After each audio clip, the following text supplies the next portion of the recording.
Good evening. Good evening. Welcome to this meeting of the Merrimack School Board this Monday evening, May 4th, 2015. Would you all rise and join us in the Pledge of Allegiance? I pledge allegiance to the flag of the United States of America and to the republic for which it stands, one nation, under God, indivisible, with liberty and justice for all. Thank you. That takes us to item number 2 on tonight's agenda, focus on Reed's Ferry Elementary School. I will invite to the table Principal Kim Yarlott and Assistant Principal Nick Kohler to introduce their team of educators and students, parents and students. Welcome. Thank you for coming. I appreciate the fact that you've taken us on early, given that we have young ones here who need to get to bed, so I really appreciate you accommodating us tonight. Happy to do it. And on behalf of Reed's Ferry School, I thank you for this opportunity to highlight some of the 2014-2015 school year events and activities. The title of this evening's presentation is A Day in the Life of Merrimack's Youngest Learners. As you are well aware, I join many in my passion for young students to be provided with a strong foundation that helps them to develop and build on future successes. Tonight, you'll hear testimonies from Reed's Ferry School preschool and kindergarten teachers, an anecdotal testimony from a parent, and words from a few kindergarten students themselves. While this presentation speaks of Reed's Ferry School preschool, I commend my colleague Emily Carter for the collaborative work she does in working with preschool staff and with Sheila Demers, special ed preschool coordinator. So as we do in our classrooms, we always make sure that our learning outcomes are clear. So by the end of this evening, I'll tell you a few about the outcomes that I hope that you achieve or this presentation achieves. You will see evidence of a level of rigor in all of the classrooms. You will see purposeful, targeted instruction that supports every child where he or she is, with an attempt to move each child up one. By the end of the evening, you will smile with joy, being reminded that Merrimack School District offers an outstanding early education program. And at the end of the evening, you will hear brief testimonies from 3 current Merrimack High School freshmen who were in our very first kindergarten class. Yes, it is our 10th anniversary of having public kindergarten, and for that we are very happy. So with no further ado, a day in the life of, I welcome Jerrianne Anastas, our preschool teacher at Reed's Ferry School.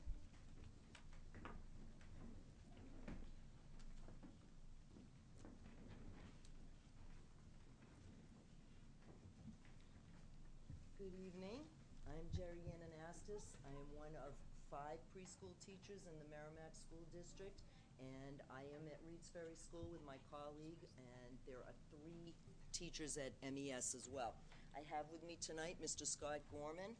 He's the parent of a current preschooler and also a former preschooler.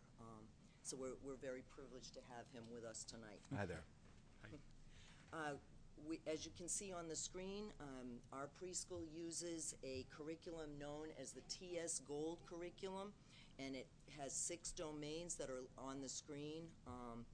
There are a number of skills in each domain, and within each skill there's also a spectrum or a range of expected performance for various age levels, beginning with the very young learner and going right up through kindergarten. During the August Academy of 2013, our professional learning team comprised of both Merrimack educators, Master Kohler educators, I'm sorry, I'm a little nervous, Master Kohler educators and ourselves at Reed's Ferry School ranked and chose essential standards for the preschool population based on the skills within these domains. And we've since developed a progress report to go along with that. We also looked at existing kindergarten standards, the proposed Common Core standards, and our own professional expertise when we were ranking and choosing these essential standards for preschool students. So the domains of the creative curriculum are reflected in all of the activities and formats that we use throughout the day in the preschools at both schools, and each activity that we do encompasses skills from all of the domains. We use both, okay, now we can go, thanks. We use both small and large group formats, if you will, for instruction so that children get used to learning in a group setting, which is very important by the time they get to kindergarten. This is a picture of a large group setting or a whole class setting, and then we also do smaller group instruction as well. We always try to intersperse, if you will, seated activities such as these with movement activities. This is a group format for gross motor skills. Again, you will see a number of skills across domains being worked on here. There are listening skills, counting skills, as well as body positioning, balance, the things that you think of as gross motor. But there's really a lot more going on in an activity such as this. We're taking turns, we're waiting for our turns, we're counting again, and even things like color and shape recognition are rolled into an activity such as that. Purposeful play is, while it sounds like fun and games, it's actually a unique instructional format that we use. Do we need to eat the pizza roll? Guiding children to generate ideas. Okay, can you find those? It's always supervised, and sometimes it's facilitated by an adult, such as you see here with myself. We use within these things skills such as, again, matching, one-to-one correspondence, language skills, or peer to cooperative work with peers, creativity, and role play. So you can see these little girls are putting out some placemats. They're going to match dinnerware to them. They're role-playing that they're in a restaurant by putting on aprons. Nice. What are you doing? And again, cooperating amongst each other, but at the same time, with guided and facilitated instruction. Table, right? Set your table. Good job. Are we all set up, Sue? Yeah, instead of the table, we're using the floor. Good work. We're going to use the floor like a picnic. Is that soup? Me. I do. I'm going to take a big bite right now. So this is something that we do quite often in the preschool, obviously, is this purposeful play. And then we're going to scoot forward to tabletop activities.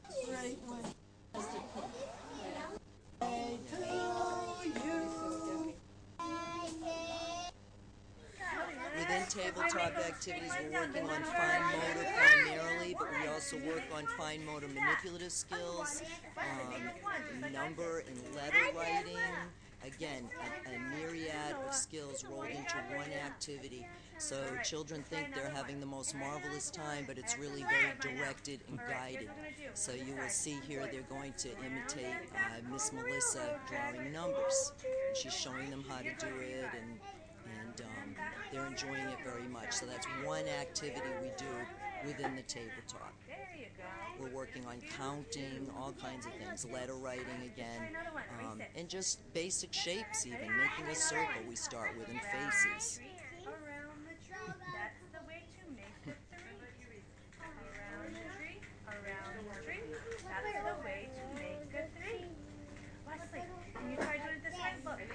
So that kind of, in a nutshell, is part of what we do in preschool. Obviously, there's much more, but it's a nice representation.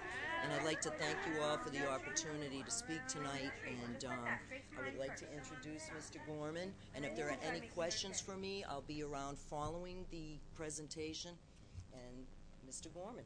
Well, good evening, and thanks again for having me and inviting me over here to speak. I grew up in Merrimack. I went through the school system, left for a short period of time, and when it came time to raise our family, my wife and I thought long and hard. We could have moved anywhere. We both work in Boston, and decided that I wanted to share the same experiences and go through the same school system that I did, because what it did was really set that groundwork for the successes that I've enjoyed in life, and wanted that same small town environment where the teachers and the students kind of grow up with one another. And I really had that experience where for a long time, I kept in touch with a lot of my teachers after the fact. So that's why we really chose Reed's Ferry in the Merrimack school system. My children have benefited greatly from it. My son, who's now in kindergarten, has really enjoy going to school. And that, I think, is an important step in the learning process, is to enjoy going. And they made his first years really enjoyable. He would come back, and those activities that Miss Jerry was speaking of, those would continue at home. And you would, before they start school, there's not much there, and then they come home and they want to do something other than play Pokemon or Ninjago, and the activities now that they're learning, they want to take an activity book and open that up and use that. And that's something that has caught us off guard, or at least it did. And we see it even more so with our daughter. When we sent our daughter to preschool, she was a little behind as far as her speech was concerned and her gross motor skills, or if that's what you want taught, there was awkwardness to it. And we communicated our concerns to the teachers, and they addressed that situation by putting her in with some of the verbal counselors or therapists at the time, and it improved, greatly within a short period of time. And they took her out of the program. We were happy with the results so far. She is at the very least average, if not above and beyond right now. And that was in, like I said, a very short period. We put her at the beginning of this year, and she's out of that program now, and she's doing excellent. And she's throwing a ball like a first grader. And, so that has improved. So that really makes us stand by the decision that we made. Yes, we have a long commute. We both commute. She works nights, I work days. It's difficult, but at the same time, we're very happy with the decision we made. And I would love to see the program continue. So that's really why I was here to say and enforce what they've been doing. So thank you again for your time. Thank you for your very testimony.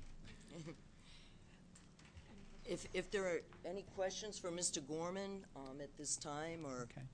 Are there any questions from the board? Comments, questions? Mr. Schneider. I was going to save it to the end, but what the heck.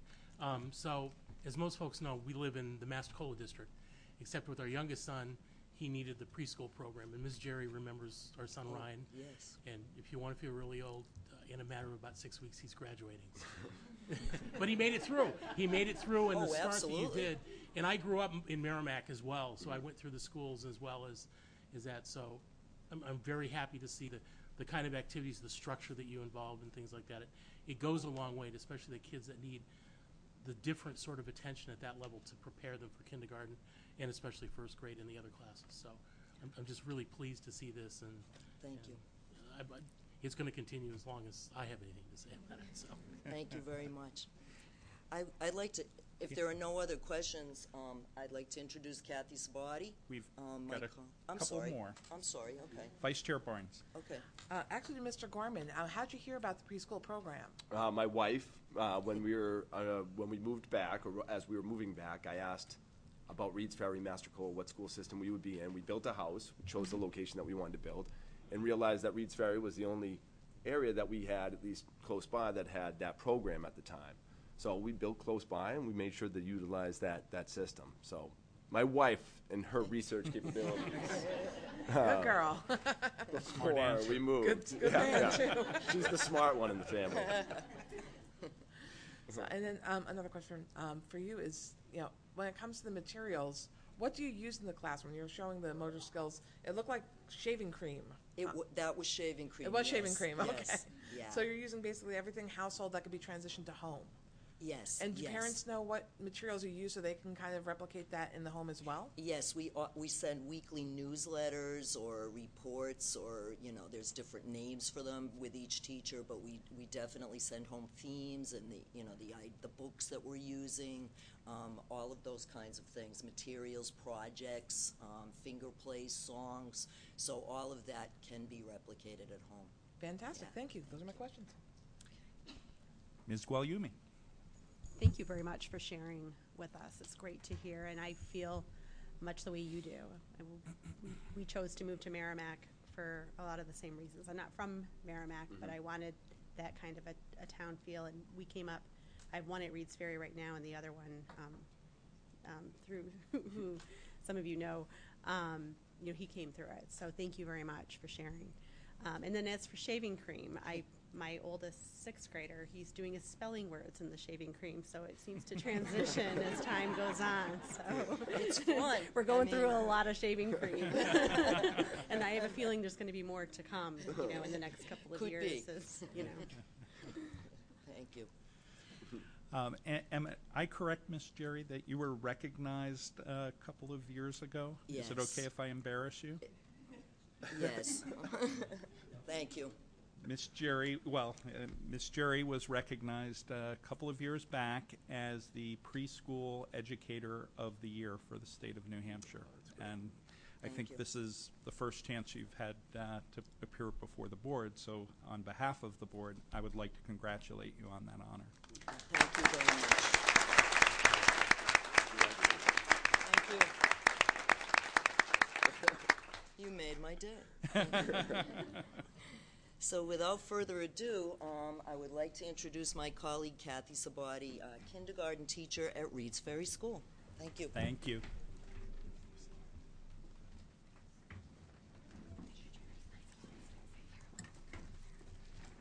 Thank you, Jerry. Thank you for having us tonight. As Jerry said, I'm Kathy Sabati, and it's hard for me to believe, but this is my 9th year teaching kindergarten at Reed's Ferry, and as some of you know, I've taught some of your students. I'm here to talk about kindergarten writing. As you may know, our writing curriculum is Lucy Calkins' Units of Study, which is a research-based writing program that was implemented last year in grades K through 6. The program is broken into units of study. The older grades have 4 units, and in kindergarten we do 3. We teach informational writing, narrative writing, and persuasive writing. Each unit has a pre and a post assessment, and we all received training in this at the August Academy this year and last year, and a few of us, myself included, also attended a writing workshop in June. I'm going to talk more about a typical writing lesson in a minute. You'll get to see a video, but I just wanted to mention that because writing is so important, not only would you see it if you came in during our structured writing time, but you will also see us integrating it in things like social studies, science, even math, and of course, reading. We also do a few kind of more fun writing things outside of the typical writing program. All of the kindergarten teachers make class books. Our class is fortunate this year. We're pen pals with some students in England, and we've enjoyed writing to them, right, girls? Kind of fun. And then my students have journals at home, which encourages writing at home, and then sometimes the parents get involved and help with that, which is nice to see. So how do you teach writing to kindergarten? Because they come in at so many different levels. Some of them, have not really held a pencil before, and some of them already are writing stories. At the beginning of the year, it's a lot of pictures. Eventually we work up to labels, which might just be a couple of letters, a beginning sound and an ending sound, and then eventually words, sentences, and full stories. So here you're going to see parts of the writing process, hopefully.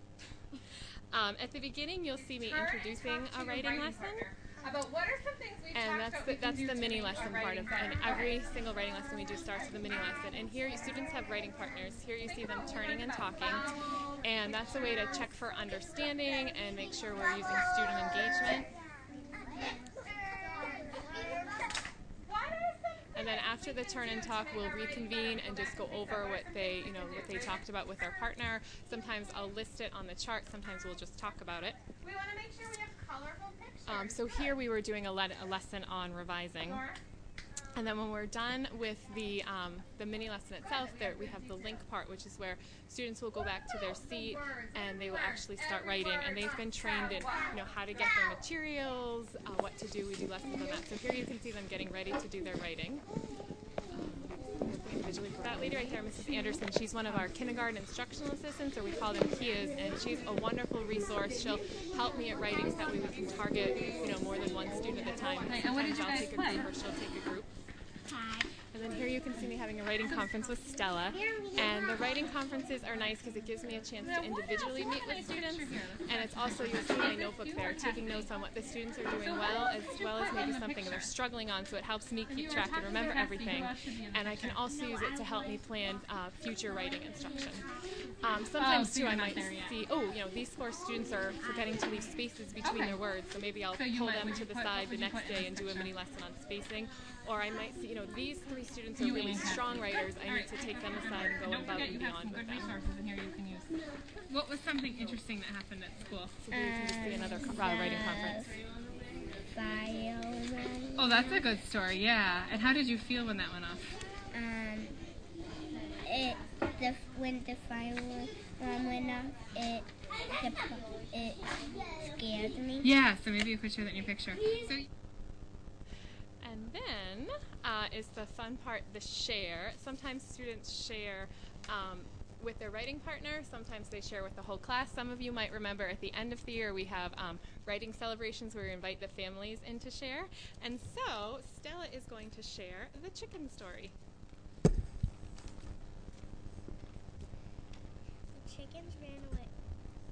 The chickens ran away from my yard. We saw them going down the hill. We chased them down the hill. They were fast. I was the super chicken wrangler. I shake the chicken scratch. They came right to me. I threw the chicken scratch into the chicken coop. They went right in. Then Hooper, a dog, played with Sophie. Well, the chickens ate.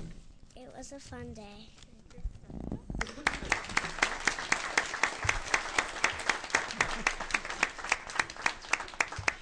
And now my next author, Lila, will share her story, Ice Castles Are Fun.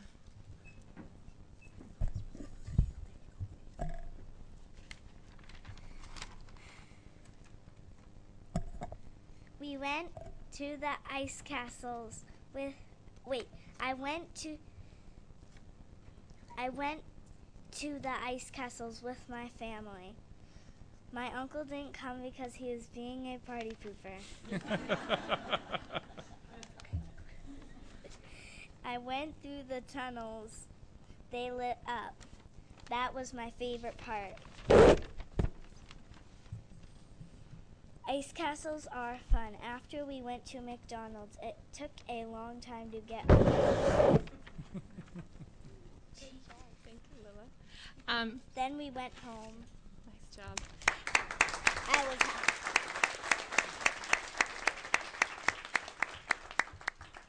Do you have any questions for Lila or Stella at this time? Any questions? I guess if I lose my chickens, I know who to call. Right? Stella's the one. Mr. Powell. Where are these ice castles? I think they're in Lincoln, New Hampshire. Was it cold?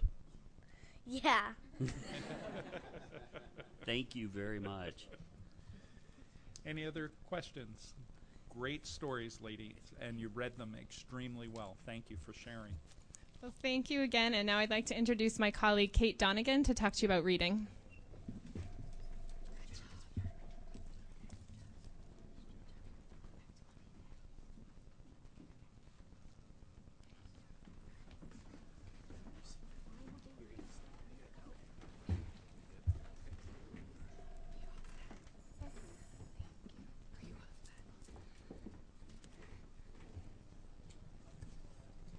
Thank you, Mrs. Sabati.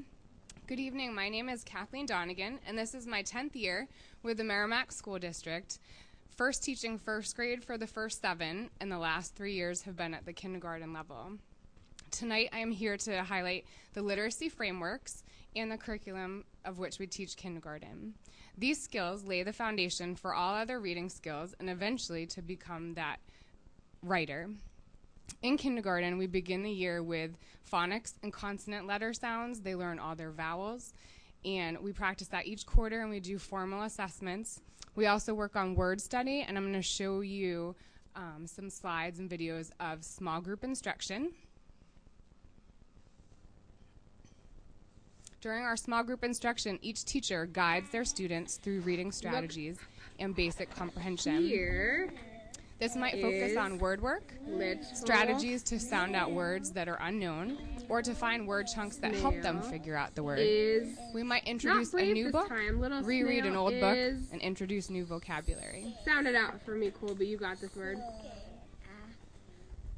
So here he's taking A can make the sound A like apple or A like ape. And so he tried staff and he knew that didn't sound right. So he asked himself, what else could that sound say? And it says snail is safe. All right, let's all read it together. Colby has it right.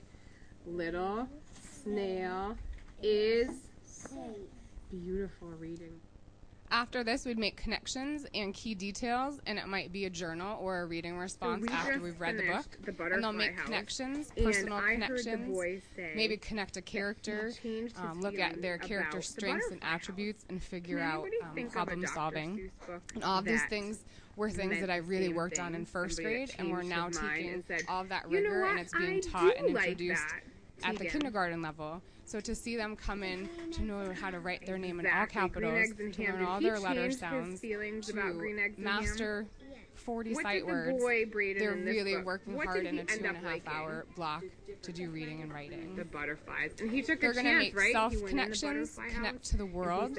Oftentimes they'll connect to an event, or to another book, or to another movie. Oftentimes in kindergarten you'll hear, that's happened to me before, or I know exactly how that feels. So in this group, we read Making Lunch, and I'm asking them to think about what might be packed in their lunchbox for that day. And they're going to go back to their seat and take their writing journal and tell me what they would have for lunch if they could help pack it. And we've learned the words I will have, and those were all words that I was instructing at the first grade level, and now they're introduced at the kindergarten level. Independent reading can happen with a partner, and we all made, all 3 kindergarten classes made H brothers, so it's Chuck, and the crazy brother, Whit, the musical brother, so he whistles. Theo is the only one who can stick his tongue out, and he's the impolite brother. And then the last one was Sherman, and he's the quiet brother, and he makes the sh sound. This is Mrs. Tracy Carter, and she's another kindergarten instructional assistant. And they push into our classroom and do small group support, and they might help us with reading and writing. And in this group, they're working on their sight words. And this year, the stakes have gone up. The rigor is much higher, and they're asked to read and know 40 common sight words from the kindergarten list. And from that, fluency comes from practice and rereading, self-correcting, and asking themselves, does it sound right? Does it look right? And then remembering to use it in their writing. So they're just doing a quick review. The first 5 minutes of every reading group, we go through our letters and sounds and our sight words. This is my student, Lyack, and he's working on concepts of print. How do you hold a book? You read it from left to right, top to bottom, that the words are separated by spaces. And you notice that he's touching each word as he goes. It's our hope by the end of kindergarten that all of our students are ready to transition to first grade and that they can read emergent text with purpose and understanding. And tonight I've brought 2 of my special friends that are going to make me proud, and they're truly ready for first grade. I have Benjamin, who's here from my morning class, and he was a former Reed's Ferry MEEP preschool student, and he will be reading a level D text, which is entry level for first grade. And I have my friend Gina Anderson from my afternoon session, who is also a part of the Merrimack school system since the age of 3, as is her little sister. And she will also be reading the level D story. So Gina wanted to go first. We're going to start you.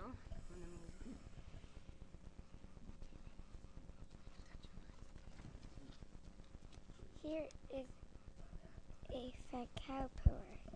She is hungry. She is eating a leaf. Munch, munch. Here comes a bird. He is hungry too. The bird is looking for a fat caterpillar. He likes eating caterpillars. The bird sees the caterpillar. The fat caterpillar likes eating the leaf. Munch, munch, munch, munch. There's that H brother. The bird looks up at the sun. The fat caterpillar goes under the big leaf. The bird is looking for the caterpillar. He cannot see her. Where is the caterpillar? The bird is and looks for the caterpillar. The caterpillar is asleep under the leaf. The bird goes away. He is looking for a worm in the grass. The fat caterpillar wakes up. Munch, munch, munch, munch, munch, munch.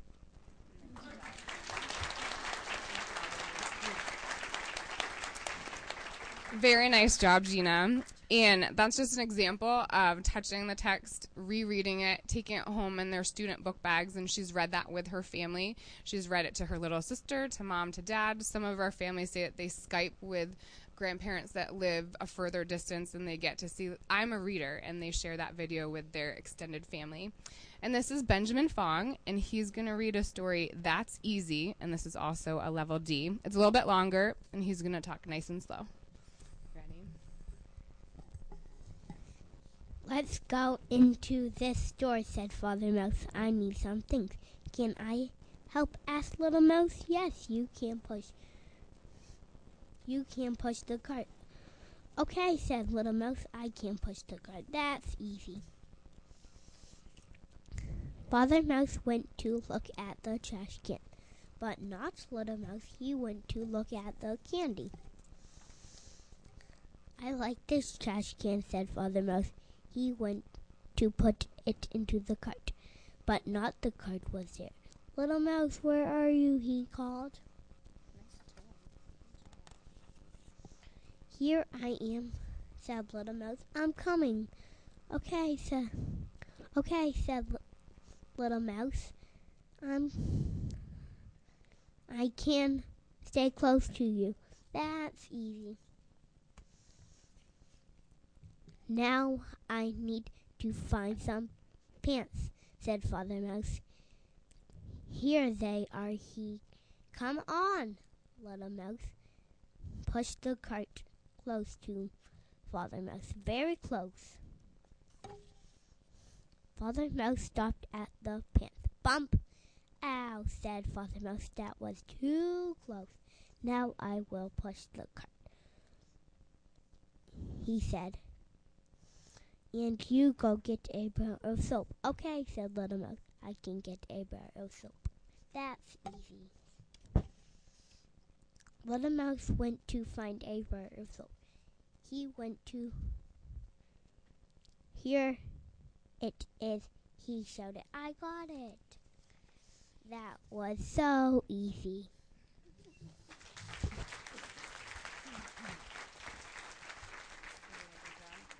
I know that you couldn't see the plot of that story, but I was going to have Ben explain what happened at the end when Dad told him to go get the soap.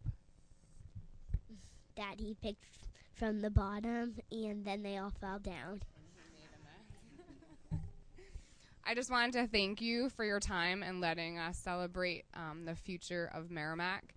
And next to present would be Christine Tebow, and she's going to talk about math this evening. Any questions for my friends up here before they go to bed? Oh, no. Ms. Guagliumi. I have a question for each of you. When do you like to read the most when you're at home? When you get home from school or just before bed? Or another time? I really don't know. Okay. That's a fair answer. That's fair. I think so. Okay. What do you like to read? I read when I get home. Okay. Thank you. Any other questions? Ms. Guagliumi. Oh, I had one more thing. You can also see yourself read on Merrimack TV. Sometimes the kids like to know they can go to Merrimack TV and be able to see themselves. So. Thank you. Wonderful job reading. Thank you, Ms. Donegan.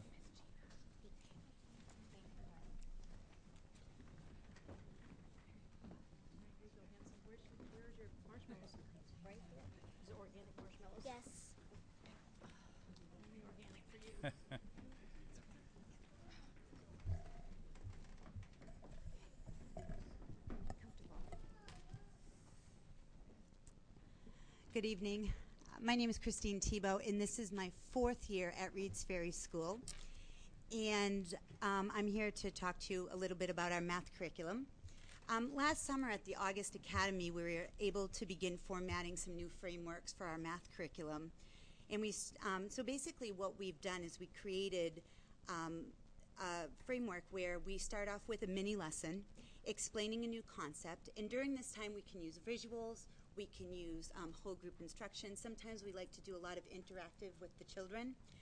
And then after we've done that, we then send them off to pre-established learning centers that actually have to do with that particular math concept that we've taught. It gives us a great opportunity to be able to differentiate our instruction. So if we have children in our classrooms that are a little bit on a higher end of math, we can actually pre-establish those learning centers for them. And then if we have children that, you know, might need a little bit of reinforcement in certain areas, it gives us the time to do that as well. As a teacher, I love doing it because it's given me the ability to jump around to tables all during our math centers. And if there are those things that we can see as teachers that maybe the children might be struggling with, we can take care of it right there, and we just keep reinforcing those skills. So it also affords, you know, especially with some of our little ones that aren't real confident with numbers, you know, it really gives us that opportunity to give them the foundation and also provide an environment where, you know, they're seeing some little successes and then the confidence builds, which is really important for kindergartners. So my first video clip is one thing that we've really worked hard to doing is integrating technology into our classroom. So the first video you're going to see is one of my students during a math center where we had just done a lesson on ordering numbers.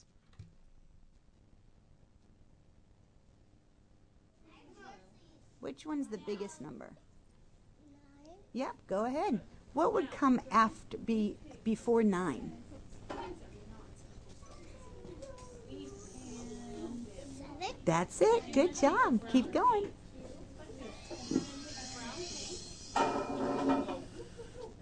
Oh, you are so smart. What do you think about that?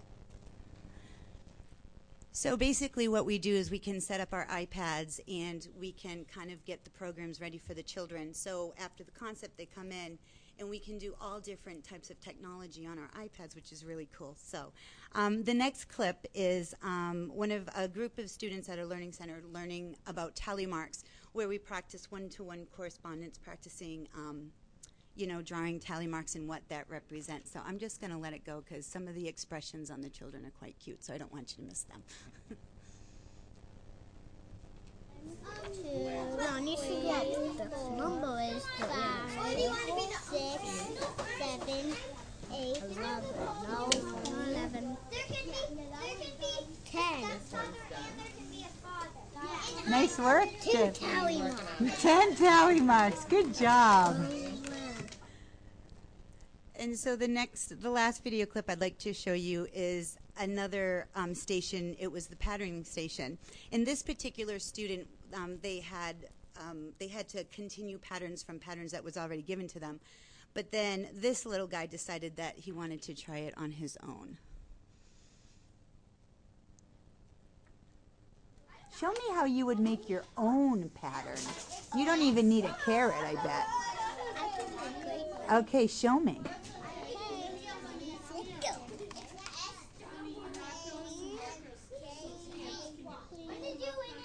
So we like to refer this to each one up one, so we're giving that opportunity to differentiate instruction and to encourage independent learning.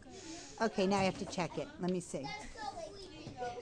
Oh my goodness, you did it all by yourself.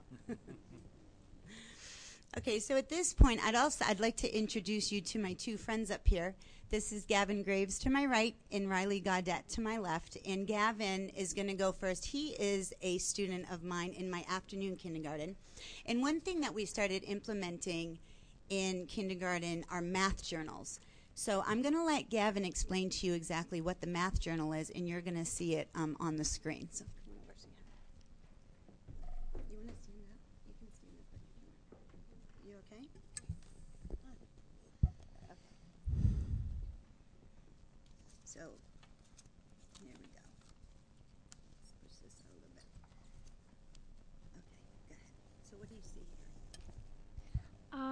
starred 3 rainbows and my friend starred 5 more. That makes 8 rainbows. And what did you do on the page? I write some rainbows. And what's this right here? These are like the things I use to write the sentence. Let's do the next one.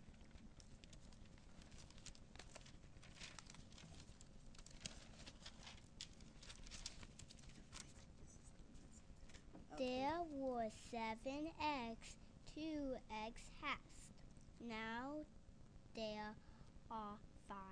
How did you know to subtract? I just looked down here. You just looked down here. Yeah. Very good. And I thought of it. And you thought of it. That's very important. Okay, last one. Go ahead. I can draw 7 rabbits and use tally marks too. So how many? And so he did. Good job, buddy. Nice job. So what we do with the math journals is this, again, is trying to incorporate little writing and reading into math, and also to help the children take the concepts and kind of do it themselves, and really, again, that whole concept of them becoming independent with concepts. Okay, over here to my left is Riley. And Riley is going to explain to you how you cut something in half.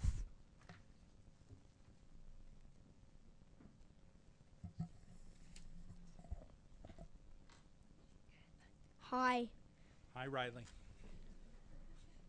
I'm going to split this in half. Marshmallows. Why did you pick marshmallows? Because it was a thing to eat. So what did you do first? I separated them. Wow. Okay, how did you know how many to put on each side? Because I put 1, 2, 3, 4, 5, 6, 7, 8. 1, 2, 3, 4, 5, 6, 7, 8. They're even. Mm-hmm. Oh, nice. So Good you know job. that they're in half because they're even, right? Mm-hmm. Nice job. Okay, good job. Excellent.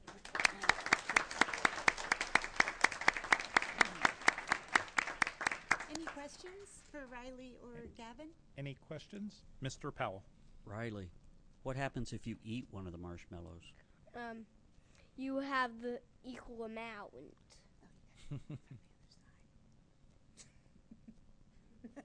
That was a trick question. Oh, both of you all did very good. Thank you for sharing your journal and how you have things with us. What do I do with the marshmallows? Put them back and you can save them for later. I like Mr. Powell's idea. Bye. Excellent job, Gavin. Excellent job, Riley. Thank you both for sharing with us. I tried my best. You did wonderful. That's all we can ask. Thank you again for having us here tonight. And at this time, I'd like to welcome up the kindergarten alumni. These students are currently freshmen in high school and were part of our first kindergarten class at Reed's Ferry School. Thank you so much, Ms. Tebow. I worked very hard, and I was so excited.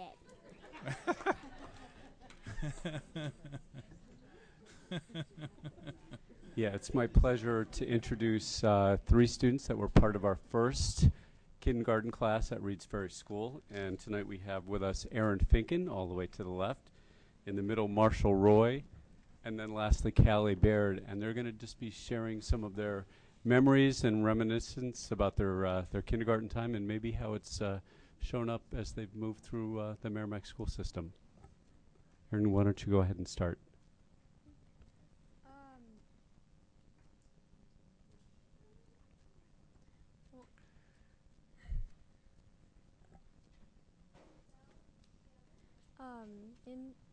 We were in the 10 years ago. We were in the first kindergarten class, and I was in Miss Younger's first kindergarten class. She's not here anymore. I was in the PM class.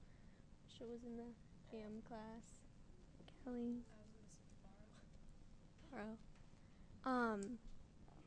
Since we didn't have all like the iPads and different stuff like ready in the classroom, we did things like more towards the book and more hands-on kind of things.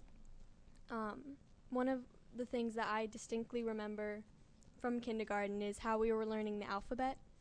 Is we'd have this journal, and each day we'd come in and learn a new letter of the alphabet, and we'd practice writing the letter, and then after we got that done, then we'd learn how to draw an animal that started with that letter of the alphabet. And so we'd learn some animals to go along with the alphabet.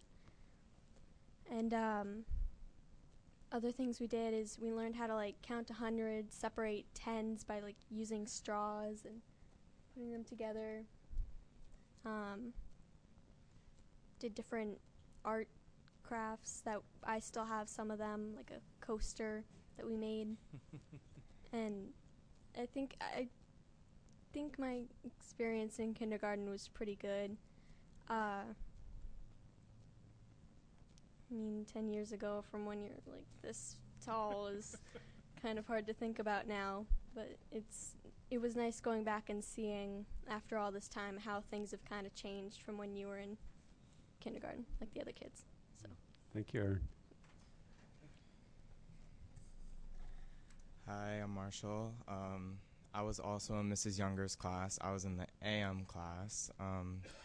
One very important thing I remember from kindergarten was more of the social aspect of it and the long-lasting friendships I still have today. And really like playing kitchen, the snack time, even all the activities like Aaron was saying, the letter things. I would collaborate with my friends. We would sometimes draw the same animal. There was one book we always read. It was Don't Let the Pigeon Cross the Road. Mrs. Younger read that to us at least. I think we made her read it to us 4 times a week. It was every time one of us lost a tooth. I unfortunately never did. We would always celebrate with the other one. I just remember it being a lot of fun, and a lot of the skills that I learned from kindergarten helped me through 1st grade, 2nd grade, and I used them all till 4th. Really, kindergarten was a good base for me, and yeah, I'm proud to be the first kindergarten class for Merrimack. Yeah. Thank you, Marshall. Hi, I'm Callie. I just want to talk about the skills that I still use now that I learned in kindergarten. A lot are from math, and like for geometry this year, I still use the skills like patterns and shapes that I learned in kindergarten, and I still use them now. And also social skills, like making friends. I made a lot of friends in kindergarten, and those friends stayed with me through the years. And some of my favorite memories, I was in Mrs. Bavaro's class, and Mrs. Carter was one of my favorite kindergarten assistants, and we still reunite sometimes and talk about our old memories from kindergarten. That's great. Thank you very much. Thank you for sharing. You mentioned how all of the things that you learned in kindergarten helped you in 1st grade. Probably about 20 years ago, there was an author, Robert Fulham was his name, and he wrote an essay entitled All I Need to Know I Learned in Kindergarten, that everything you need to know in life you learned in kindergarten. I'll read it. It's short. It goes like this. Most of what I really need to know about how to live and what to do and how to be, I learned in kindergarten. Wisdom was not at the top of the graduate school mountain, but there in the sand pile at Sunday school. These are the things I learned. Share everything. Play fair. Put things back where you found them. Clean up your own mess. Don't take things that aren't yours. Say you're sorry when you hurt somebody. Wash your hands before you eat. Flush. Warm cookies and cold milk are good for you. Live a balanced life. Learn some and think some, and draw and paint, and sing and dance, and play and work every day some. Take a nap every afternoon. When you go out into the world, watch out for traffic, hold hands and stick together, and be aware of wonder. And I think you guys all summed that up.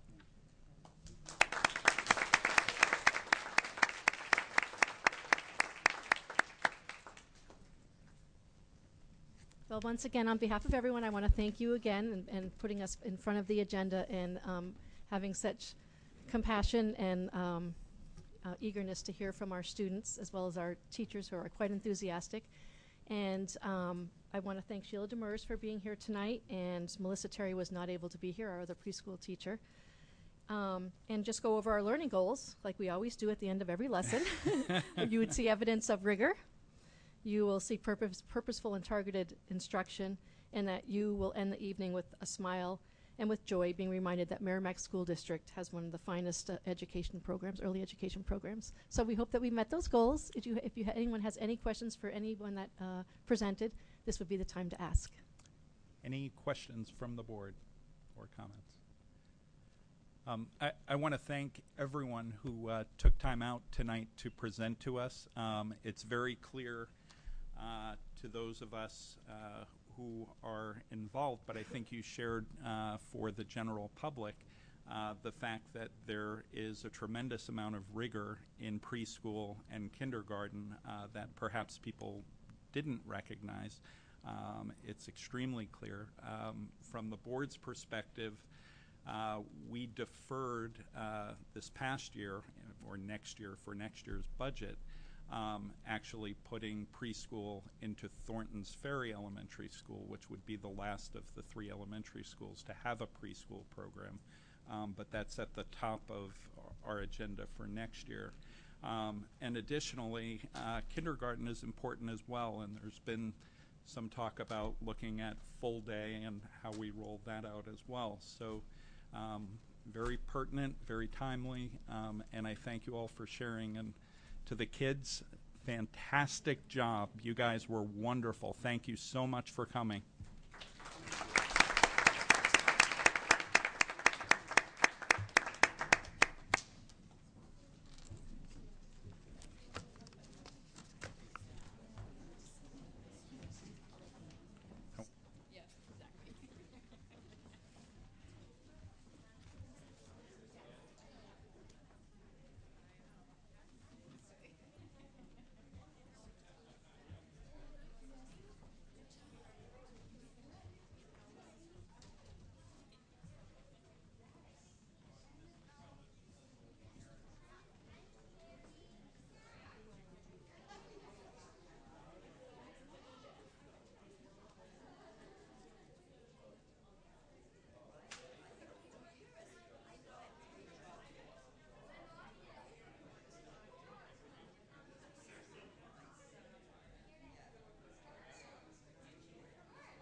Okay, so now we will move on to item number 3 on the agenda, which is the approval of the April 6th, April 20th, and April 21st minutes.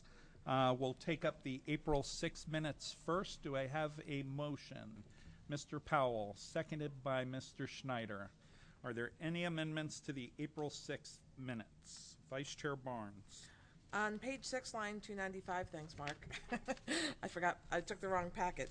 But I had a note that it was a parent of both a high school and middle school student. It made it sound like 2 parents called.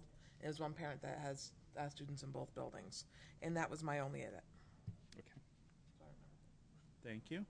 Any other amendments to the April 6 minutes?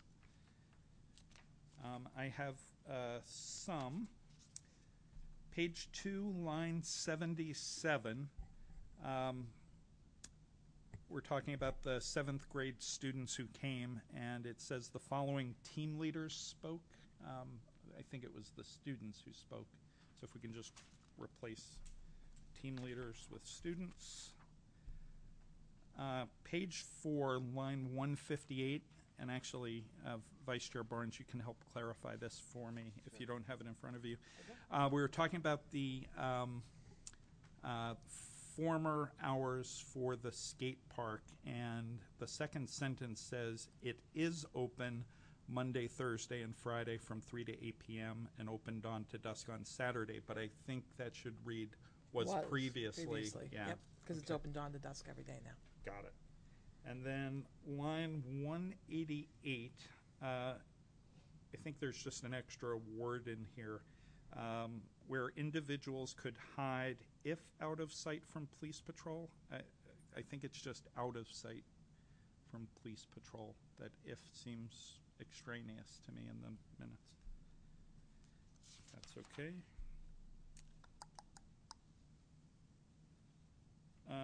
Let's see.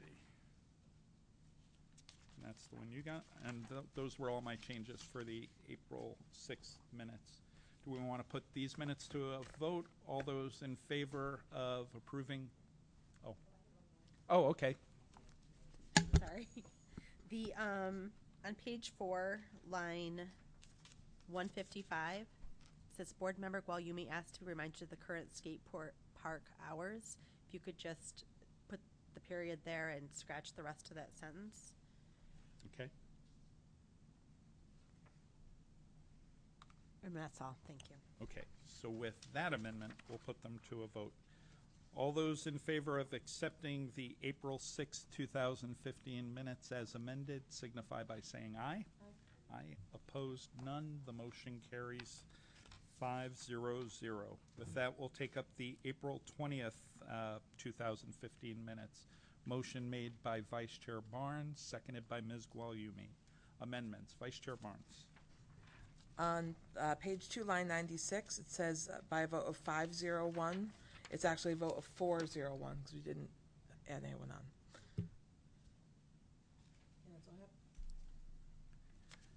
Ms. Guagliumi.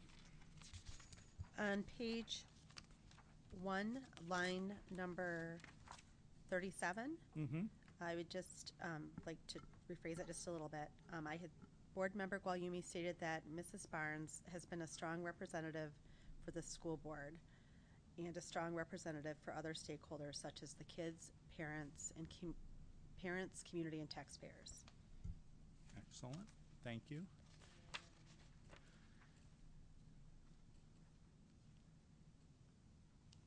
Page 5, line 206. Board Member Guagliumi supports classroom learning opportunities regarding President's Day and other holidays that children are in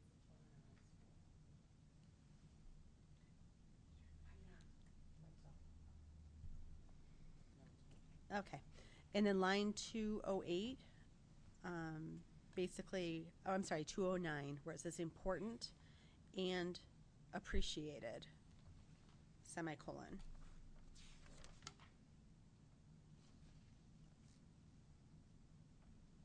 And then page number 6, line 263.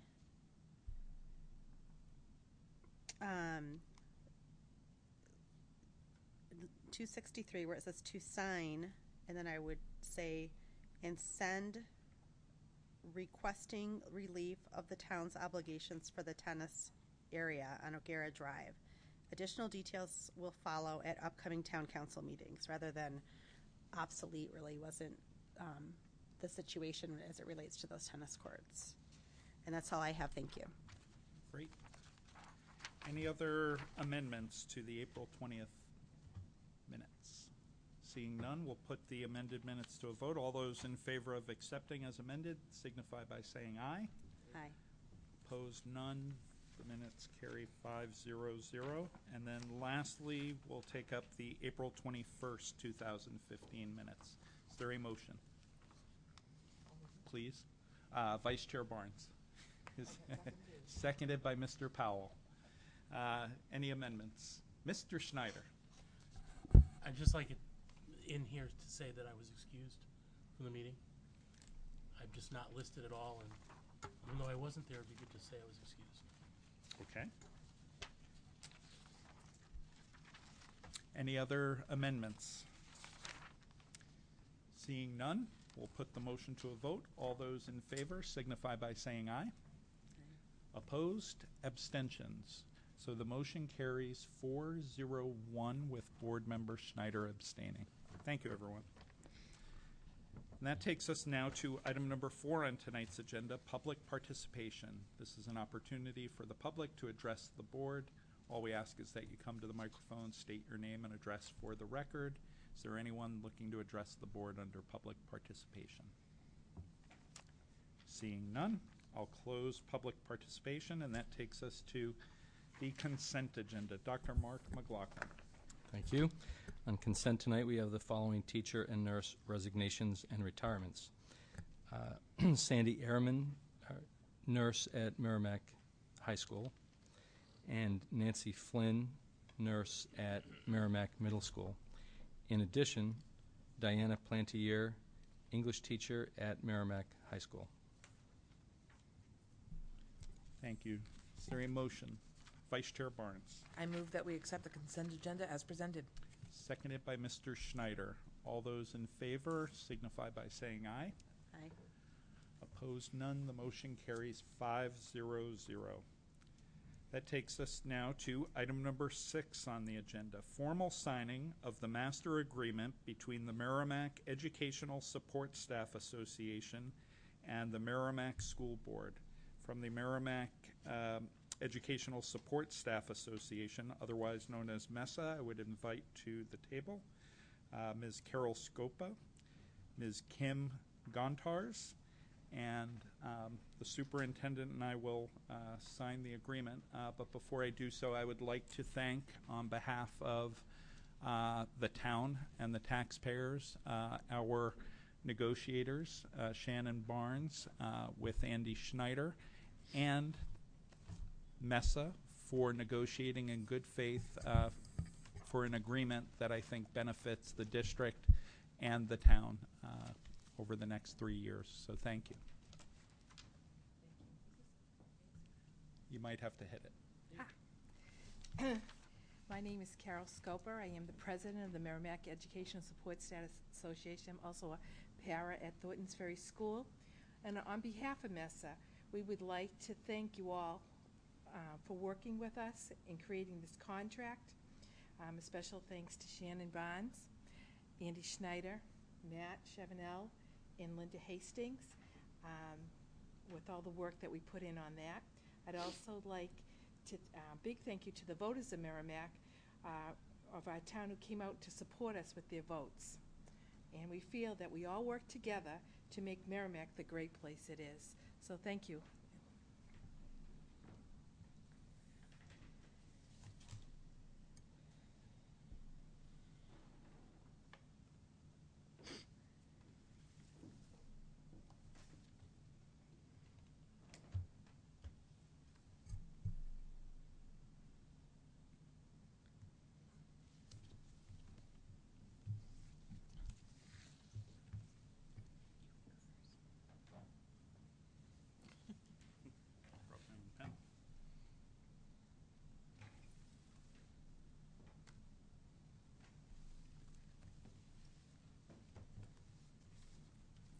Go ahead, March.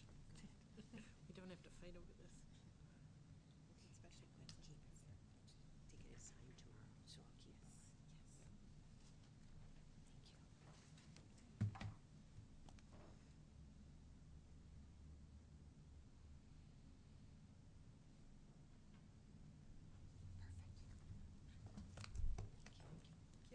Thank you. Thank you. Thank you. Thank you. Thank you. Thank you. Well, she's gonna come. All right.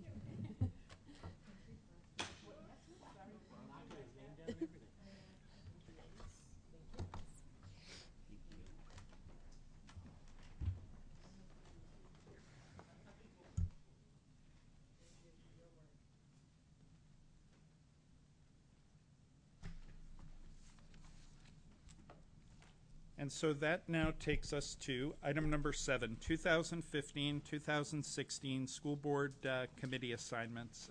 At our last meeting, in the packet was a list of the various committee assignments, and over the past 2 weeks, board members expressed their interest in various assignments. And so for the coming year, we've established a list of assignments for 2015-2016. I thought for the benefit of the public who may here and there hear our committee reports, it may be useful to understand the work that the board does in terms of assignments outside of our meetings. So what I'll do is I'll read the ones that are active and the various assignments. So the school board chair and vice chair is myself and Vice Chair Barnes, respectively. The Budget Committee will be Davis Powell. The New Hampshire School Boards Association delegate is Vice Chair Barnes. The Southeastern Regional Education Service Center, or SERESC, is Mr. Schneider. The Program Evaluation and Review Committee, or what we call PERC, will be Ms. Gualyumi. The School Bus Stop Committee is Vice Chair Barnes. The Professional Development Committee is Ms. Gualyumi. Active curriculum assignments this year are mathematics, Mr. Schneider, science, Mr. Schneider, world language, Mr. Powell, information technology, I will do. Health is Mr. Schneider. Planning and Building Committee is Mr. Schneider. Merrimack Safeguard is Mr. Schneider. Parks and Recreation is Ms. Gualyumi. The Wellness Policy Implementation Committee is Mr. Schneider. This year we have a collective bargaining agreement that will be up. That's the Merrimack Teachers Association. That will be led by Mr. Schneider and seconded by Mr. Powell. The Healthcare Cost Containment Committee is Mr. Powell. The District Parent Group is Vice Chair Barnes. And the Town Center Committee is Mr. Powell. So hopefully folks recognize that outside of the meetings that take place every other Monday, there's a lot of work that also goes on in terms of board work at a committee level. Yes? To that end, just one thing you missed. There's actually 2 members of the school board on PERC, and I am the other. Oh, I'm sorry. And I actually was going to bring My it up. bad. It was one I didn't sign up for because it's been a challenge for me to get out of my office in the afternoons. Okay. So it's something I may want to have to consider relinquishing at a later date. But I will see what happens if my schedule moves.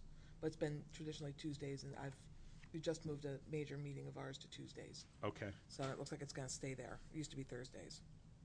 I will take that under advisement. And I apologize for missing it. I was tending to skip the ones you think are alts, yeah. The second ones, which I thought were alternates, but you're right.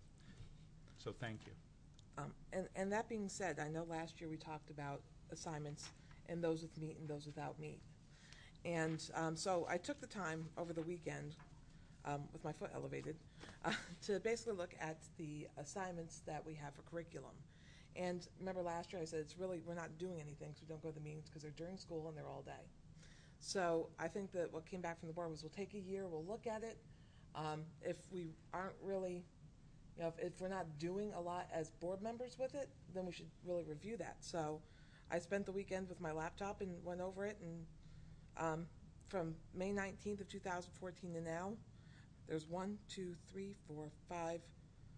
5 different curriculum assignments, of which only one had the results of a meeting. The other said that they would have meetings and we would find out what the meetings were about, and we never did. So the only one that actually was a full committee report was on October 20th for the technology committee. So we're not getting the meat of what the curriculum development is that we are assigned to report on. So, or we're not getting them in our subcommittee reports. That being said, we have a superintendent, assistant superintendent in charge of curriculum who oversees them and gives us regular updates when they do have motion, and we have had things like our science curriculum committee come before us and talk about the work they did and where they're at. So I'm not really sure what these committee assignments are for. because I don't see us actually doing anything with them other than their placeholders. And I took a year. I said, I want to look at this. Took a year, reflected on it, and then this is what I came up with. I'm not sure that that's necessarily something where we're either not getting folded in, or the work isn't ready to come to us. But it gives us kind of, it's not really. There are other things that we could be doing if we're really not doing this. So that was the one thing I wanted to bring forward. Mr. Schneider, did you have your hand up?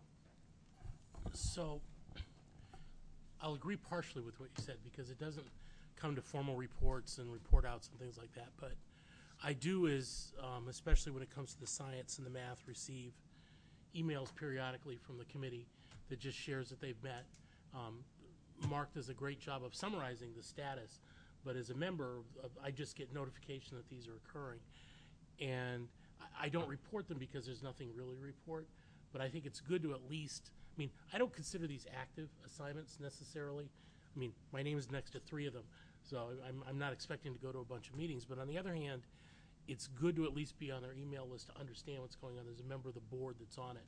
So I don't see these as report out assignments the way I see the other ones where we go to meetings, but I think it's good to at least be in the loop, so if something does come, we can raise it up at the meeting. So.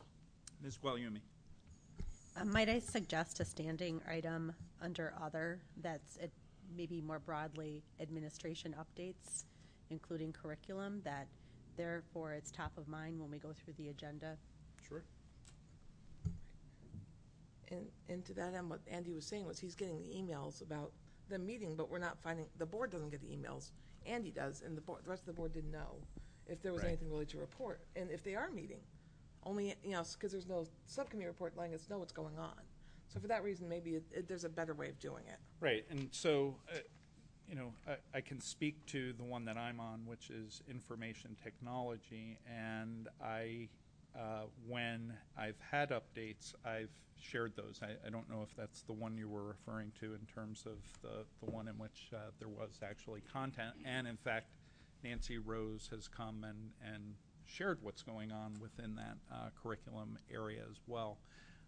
Perhaps the thing to do that's important, because whether we consider it active or not, I actually do consider it an active committee assignment. The fact that I didn't actually go to a full day workshop, but the fact that I received an email, got links that I investigated in terms of the day of programming, the fact that I had a 1-hour follow-up conversation with Nancy Rose, to me, makes that active, right? We're investing time to follow through, and when I followed through, I shared what the result of that follow-through is. Perhaps there's a better way of us taking that level of engagement, while it's not an active committee where I actually went to a meeting and reporting back, to find a way to keep it top of mind and make sure that we're reporting that activity on a regular basis at our meetings. To Mr. Schneider's point, he wasn't sure if it was worth sharing, or maybe it got overlooked or whatever, but if it's top of mind, we move it forward. I'm looking around the table. Mr. Schneider. So I do know that when one of the first times I actually got a hard copy of what the science curriculum was working on, and there were some questions I wanted to ask, and we created a protocol.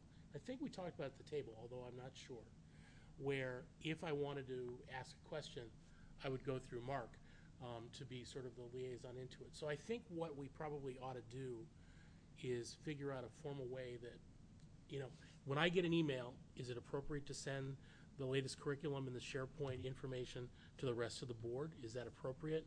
These are questions I've got, because I think, to Shanna's point, we need to put some structure around what these are. I don't think they should go away. I think that there are things that are going on that we need to make the public as well as the board aware of.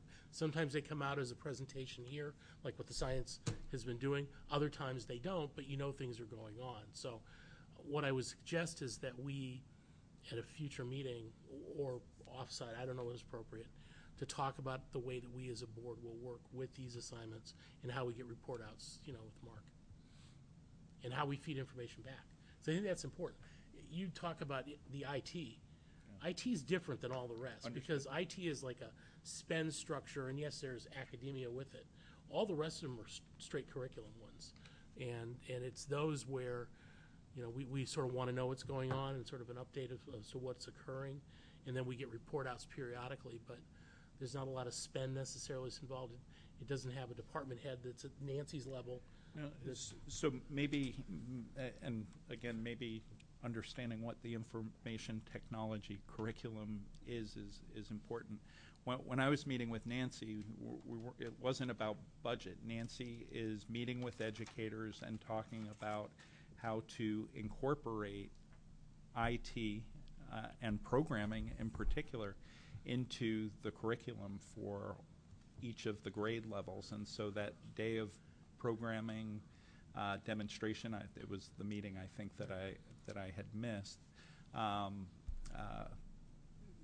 That's a part of that curriculum, so it's not right. Well, but the difference is Nancy sort of acts as that conduit into that for all the different schools. She knows for the most part the curriculum committee lead. Right. Yeah.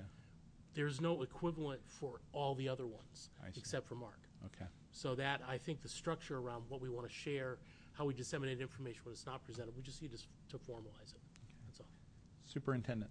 Is it possible from Mark, I mean, and you can see obviously we haven't had any chance to dialogue at all given what you've just said, but is it possible where we're going to head into another year, July 1st, that he could come back and talk about what's on the horizon relative to these topics that have been highlighted, and also perhaps clarify about how you might be more engaged, because some, I think, might need a report, some would not, but that way it would give him an opportunity to share with you what might make sense, and then you can react to that.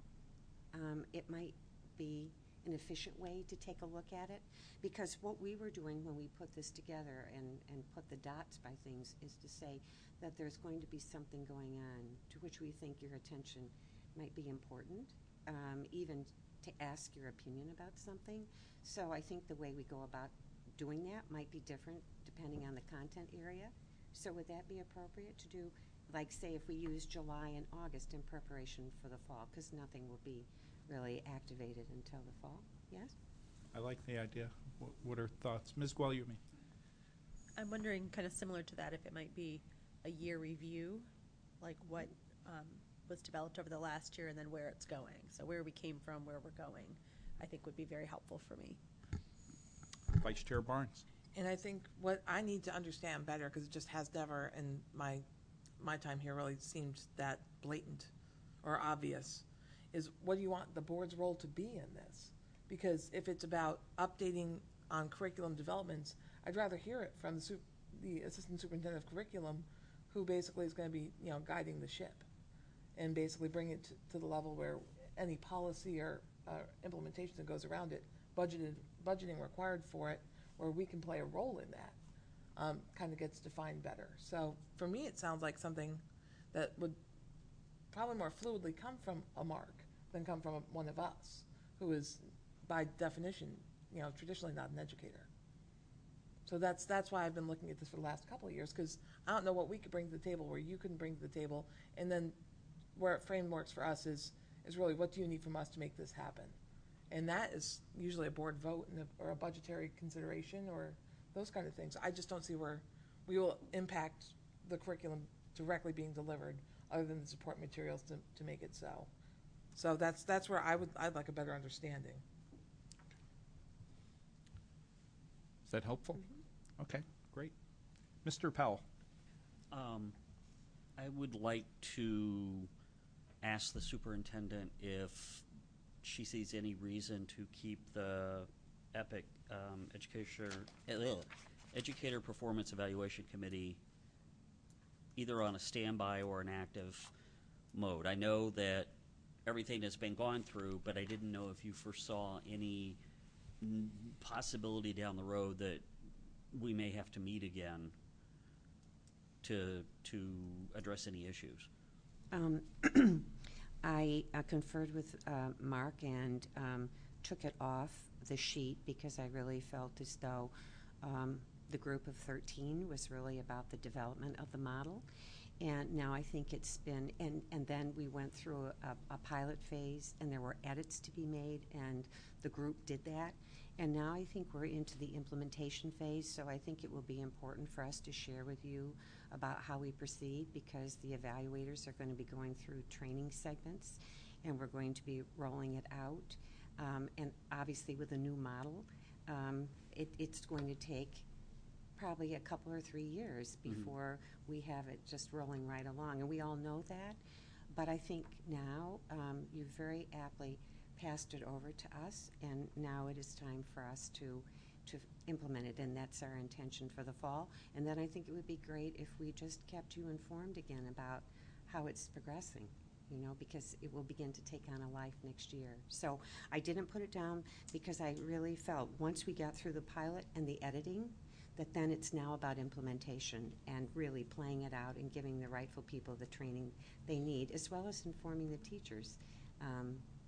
It's one thing to be told it as you're going along, and then when you're in the middle of it, it's important for us to just play it out and talk about it. So we'll keep you informed as we do it. Perfect. Thank you for asking. Thank you. Anything else on committee assignments? Okay. Seeing none, we'll move on to item 8, other correspondence. Mr. Schneider. I received an email from a parent about some activity in Concord around Department of Education and the No Child Left Behind extension that was recently granted. Okay. Any other correspondence? I received a note just before coming over to the meeting tonight asking about the status of the waiver for the emergency snow day. But that's the only correspondence I've received. Which takes us to item number B, comments. Superintendent Chaffrey. You might recall at your last meeting, at the very end of the meeting, James Jolly, a senior at Merrimack High School, came before you and talked in terms of something that he wanted to accomplish, which was an outdoor classroom at Merrimack High School. Since the time that he came before you, he has had an hour meeting with Matt Chevenel and Tom Tussaud, and has more fully described what it is he would like to do down by the lower ball field or down by the river's edge. And Matt and Tom have both given him guidance. We don't think it's appropriate for him to come back to the board's table because these two gentlemen know what he intends to do and are giving him proper guidance. So after we get to a certain point, it might be then appropriate to come back and talk to you. But I believe, and Matt, if you want to add, they took his enthusiasm, have harnessed it, and he has now gone off to do some research, I believe. Is that correct? Yeah, that's correct. We gave him some specifications of what we would be looking for as far as the benches goes. Not using pressure-treated wood for the seating areas, etc., and items like that. So he has his basic set of specifications. Now his job is, I believe he's dealing with Reed's Ferry Lumber in town, is to go to them. They'll do a quick design and sketch for him and then cost it out. And then he'll come back for us or look for some other fundraisers, or depending upon which route he wants to go. But from the information we've given him, he's good to go, and we're just waiting for the final product. And any way we can help him along the way. Great, thank you. Yes. I would also tell you that on Thursday of last week, James was the formal presenter at the Rotary Club meeting, and he gave a very fine presentation, and I believe the club will help him with financing and also lend a hand if appropriate. So that's why I say he's got some people in the wings that I think will be supportive. He just needs to do a bit more legwork before it actually transpires. Great. Mr. Schneider. So you actually brought up your correspondence brings up a question as to whether the superintendent has any ETA on when we might find out, because social media has been asking the same question about whether we're going to get the waiver for the last day or not. Social media has a mind of its own. Well, members who are using social media are asking questions. The commissioner is actually not dealing with the formal letters of request, so I submitted the letter, and now a person in her office by the name of Tim Carney is actually looking at the documents, and he has since written back to me and asked me to do some due diligence around hours and minutes that we have been in session. That wasn't exactly included in my letter. I was doing days for days and so on. So there is more to be done, and my hope would be that we might know on May 18th, which would be your next board meeting. Mr. Powell. I would like to recognize and congratulate the superintendent for the piece that was done in the Nashua Telegraph last week. 25 women of note within, I imagine it's within southern New Hampshire, within the Telegraph's area. It was a very nice article, very well written, and I think it spoke volumes to how lucky we are to have you as part of our district. So congratulations and thank you.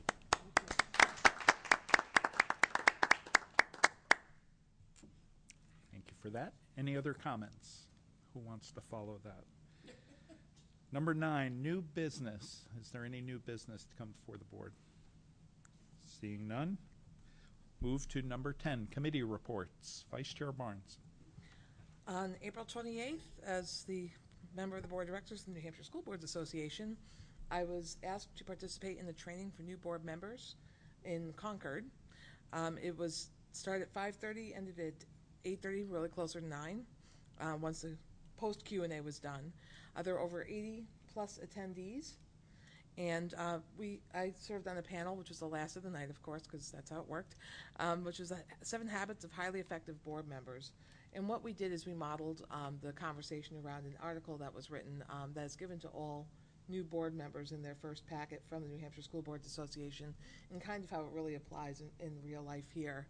And reading over that, it was funny that we had just come away from our Code of Ethics signing, and so much of what that article embodies also is included in our Code of Ethics. So I brought a copy to show Ted how really we do that in practice all the time here in Merrimack, and ended up distributing that to everyone who was in attendance.